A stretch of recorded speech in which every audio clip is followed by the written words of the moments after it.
लेकिन 1857 में कुछ लोगों ने स्वतंत्रता की चिंगारी उठाई। उन्हीं में से एक थी महारानी लक्ष्मीबाई। ठीक है, तो इसमें कहा गया है कि सिंहासन हिल उठे और जितने भी राजवंश थे वो सब तैयार हो गए आजादी दिलाने के लिए। बूढ़े भारत में आई, बूढ़े भारत से कहा कि जो भारत अपनी गुलामी में ही जीवन यापन करता उसमें वापस एक नई जवानी आ गई। गुमी हुई आजादी की कीमत, सबने गुमी हुई आजादी की कीमत पहचानी और स्वतंत्र होने के लिए संघर्ष शुरू किया। दूर फिरंगी को करने की, फिरंगी मतलब होते हैं अंग्रेजों को भगाने के लिए सबने मन में ठान लिया। आपको पता है जो मन में ठान ले वो जरूर होता है। चमक उठी सन 57 में, वह तलवार पुरानी थी, बुंदेले हर गोलों के मुंह, हमने सुनी कहानी थी, खूब लड़ी मर्दानी वो तो झांसी वाली रानी थी। ऐसे समझ में कि 1857 में एक तलवार चमक उठी, मतलब संघर्ष स्टार्ट हो गया, किसके लिए? आजादी दिलाने के लिए।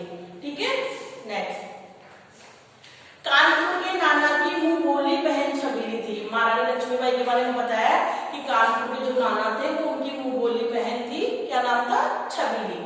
लक्ष्मीबाई नाम पिता की वह संतान अकेली थी।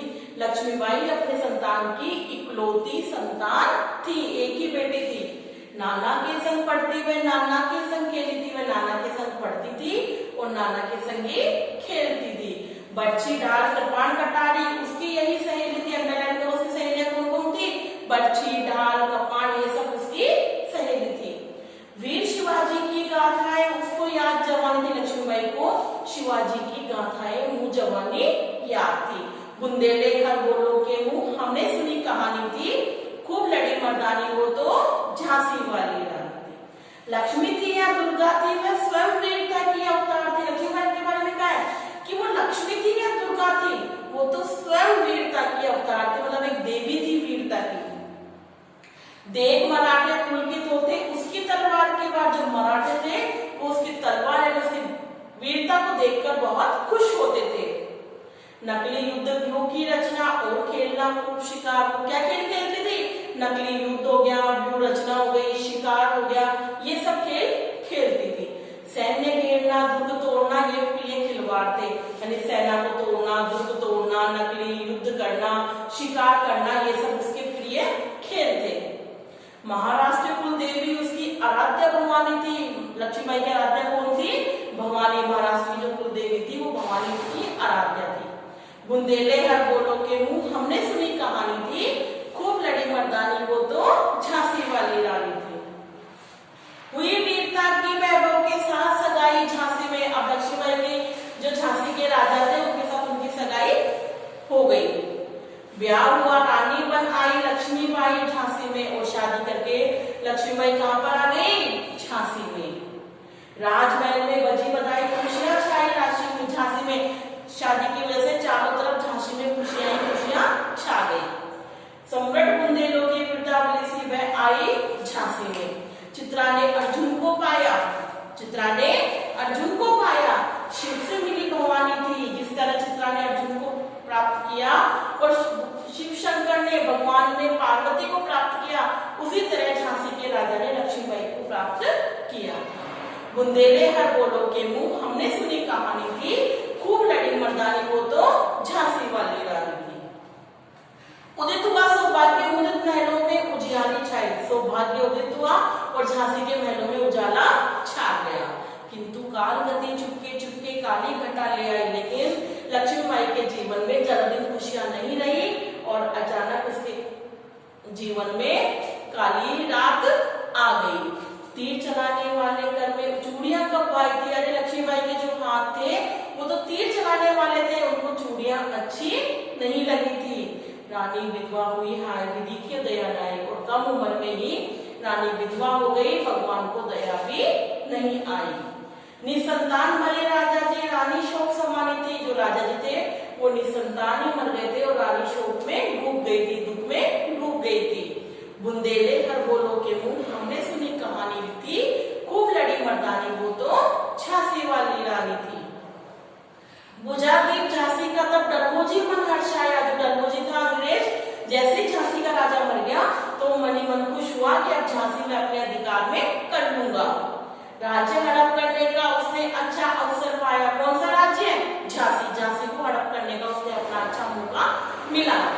फौरन फौजें भेज दुर्ग पर अपना झंडा फहराया और फौजें भेजकर झांसी दुर्ग पे उसने अपना झंडा फहरा दिया। लावारिस की वारिस बनकर ब्रिटिश राज्य झांसी आया और झांसी राजा के मरने पे जो लावारिस हो गई थी, अंग्रेजों ने उसके अपने अधीन कर लिया। अश्रुपूर्ण रानी ने देखा झांसी हुई पुरानी वीरानी थी। रानी की आंखों में आंसू आ गए, पूरी झांसी वीरान हो गई। बुंदेले हर मोलों के मुंह हमने सुनी कहानी थी, खूब लड़ी मर्दानी वो तो झांसी वाली रानी थी। अनुनय विनय नहीं सुनता विकट फिरंगी की माया। ये जो अंग्रेज थे ये विनम्रता नहीं सुनते, नहीं देखते। व्यापारी बन दया चाहता जब ये भारत आया। ये हमारे भारत में कैसे घुसा था बच्चों? व्यापारी बनकर। डलहौजी ने पैर पसारे, अब तो पलट गई काया। और डलहौजी ने एक व्यापारी बनकर हमारे भारत में प्रवेश किया और फिर संपूर्ण भारत को अपना गुलाम बना लिया। राजाओं नवाबों को भी उसने पैरों ठुकराया। जितने भी राजा थे, नवाब थे, उन सबको उसने पैरों से ठुकरा दिया। रानी दासी बनी, वह दासी अब महारानी थी। जो रानी महारानी थी अब वो क्या बन गई? दासी बन गई। बुंदेले हर बोलो के मुंह हमने सुनी कहानी थी, खूब लड़ी मर्दानी वो तो झांसी वाली रानी थी। चीनी राजधानी दिल्ली को लिया लखनऊ बातों बात। अंग्रेजों ने दिल्ली को अपने कब्जे में किया और लखनऊ को भी अपने कब्जे में कर लिया। कैद पेशवा था, बिटूर में हुआ नागपुर का भी घात। और पेशवा जो थे उनको कैद कर लिया और नागपुर पर भी अपना अधिकार कर लिया। किसने? अंग्रेजों ने। उदयपुर तंजौर सतारा कर्नाटक की कौन दिशा, मतलब उदयपुर तंजौर सतारा को भी अंग्रेजों ने अपने अधीन कर लिया। जबकि सिंध पंजाब ब्रह्मा पर अभी हुआ वज्र पिता, जबकि सिंध और पंजाब पर अभी आक्रमण हुआ। बंगाल मद्रास आदि की भी यही कहानी थी। बंगाल और मद्रास को भी अंग्रेजों ने अपने अधीन कर लिया था। बुंदेले हर बोलो के मुंह हमने सुनी कहानी थी, खूब लड़ी मर्दानी वो तो झांसी वाली रानी थी। रानी रोई रन निवास में बेगम गम से थी बेजा। रानी जो थी वो रो रही थी और जो बेगम थी वो भी गम में परेशान थी। उनके गहने कपड़े बिकते थे कलकत्ते के बाजार में। अंग्रेजों ने सब पे अधिकार कर लिया तो रानी के जो गहने और कपड़े थे वो सब बाजार में नीलाम होते थे। सरेआम नीलाम छापते अंग्रेजों के अखबार और अंग्रेजों के अखबार में ये सब साफ छपाई होती थी। नागपुर के जेवर ले लो, लखनऊ के 9 लाख का हार, ऐसे छपता था। नागपुर के जेवर ले लो और लखनऊ के 9 लाख का हार। ये पर्दे की इज्जत परदेशी के हाथ बिकाने, किस तरह की जो महिलाओं की इज्जत थी वो अंग्रेजों ने खूब खराब करी थी। बुंदेले हर बोलो के मुंह हमने सुनी कहानी थी, खूब लड़ी मर्दानी वो तो झांसी वाली रानी थी। कुटिया में भी विषम वेदना, महलों में आहत अपमान, मतलब गरीब भी परेशान था और महल वाले भी परेशान थे, सब परेशान थे। वीर सैनिकों के मन में था अपने पुरखों का अभिमान। जो सैनिक थे उनके मन में घमंड था अपने पुरखों का कि वो कितने वीर थे कि उन्होंने अपने देश को बचाए रखा और हम अपने देश के लिए कुछ भी नहीं कर पा रहे। नाना पेशवा जुटा रहा। अब सामान, जो नाना थे वो अंदर ही अंदर अंग्रेजों को भगाने के लिए सामान जुटाने लगे। बहन छबीली ने रणचंडिका कर दिया प्रकट आह्वान। बहन छबीली कौन थी? लक्ष्मीबाई। लक्ष्मीबाई ने तो रणचंडी बनकर युद्ध में आ गई। हुआ यज्ञ प्रारंभ, उन्हें सोई ज्योति जगानी थी, मतलब स्वतंत्रता का यज्ञ प्रारंभ हुआ और लोगों में सोई हुई चेतना जगानी थी। बुंदेले हर बोलो के मुंह हमने सुनी कहानी थी, खूब लड़ी मर्दानी वो तो झांसी वाली रानी थी। महलों ने दी आग, झोपड़ी ने ज्वाला सुलगाई। महलों ने आग दी, मतलब जो राजा थे उन्होंने उसको आग दी और जो झोपड़ी थी उन्होंने उस चीज को आगे बढ़ाया। ठीक है, ये स्वतंत्रता की चिंगारी अंतरंग से आई थी। जो स्वतंत्रता की चिंगारी थी वो अंदर से आई थी। ठीक है, किसी कहने पे तैयार नहीं हुए, सब अंदर से आई थी। झांसी चेती, दिल्ली चेती, लखनऊ लपटे छाई, झांसी दिल्ली ये सब स्वतंत्रता के लिए आगे बढ़े।